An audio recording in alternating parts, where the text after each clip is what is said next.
So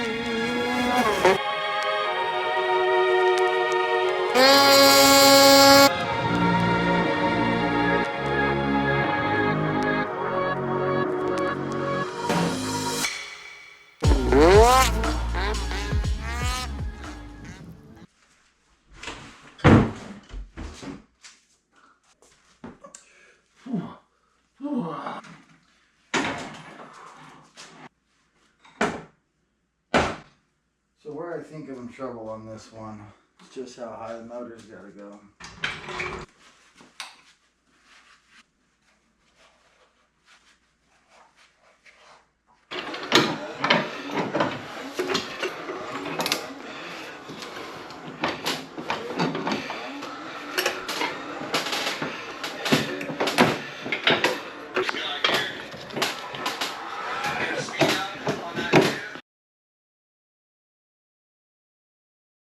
I got the first motor mount in, and you can just kind of see how tight this all is. We just weren't going to be able to get those bottom bolts in and tight. So there we are with the first part here. We'll continue on.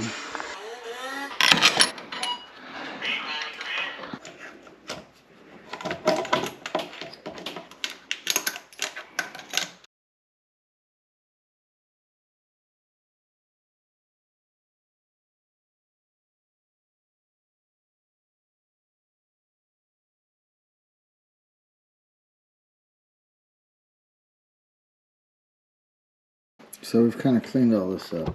I showed you all that.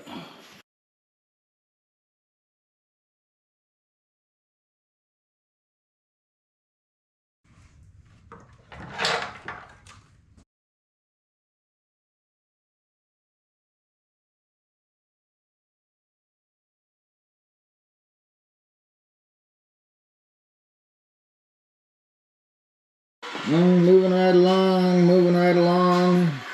And the good news is, I still know where all these parts go. I'm still finding the bolts I need. It's all good stuff. Have I introduced this part yet? This is gonna be the fuel rail. Right here, fuel rail. So I'm not installing this yet. There's a lot more to go in. But I need to start doing clearance checks.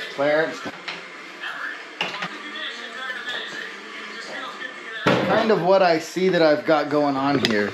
You know, and the reason I've got this up here is, and I don't show you guys all the parts here where I just sit and look, sit and look, sit and look, sit and look. Lots of sitting and looking. You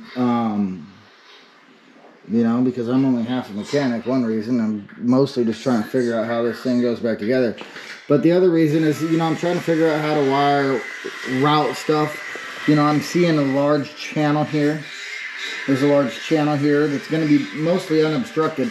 So I'm going to be routing, it looks like, all my fuel hoses through here.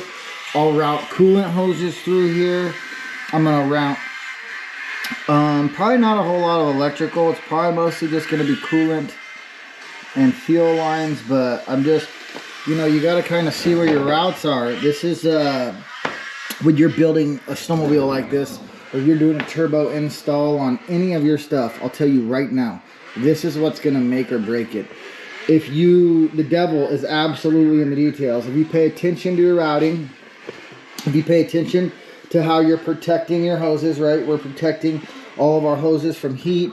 Nice heat protection. You can see down there, I routed that far away from the header, and that's an oil drain out the bottom. So the devil is in the details. I'll be putting stuff together, pulling it apart. Putting stuff together, pulling it apart. Just making sure that I like how everything's routed. Who cut this? Who cut this apart? Good God. This is where we're at. I'm not leaving the intercooler on. I'm just trying to see how things need to get routed. I'm looking for my channels, and it looks like I found the one I need here. So I'm going to start channeling all the stuff up at the front here. I'm probably going to get the front clip put back on, because then I can start getting some of the wire loom put back in and start getting some of the fuel system put together. So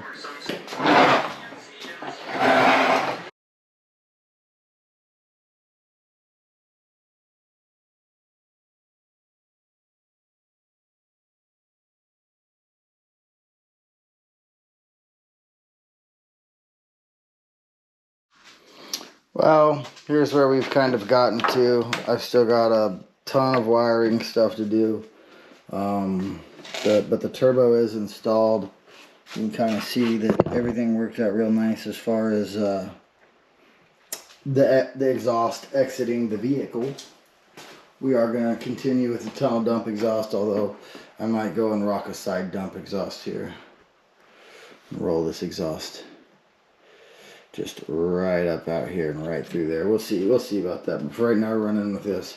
You can kind of see down here, again, cleaner little compartment. Everything's tight with the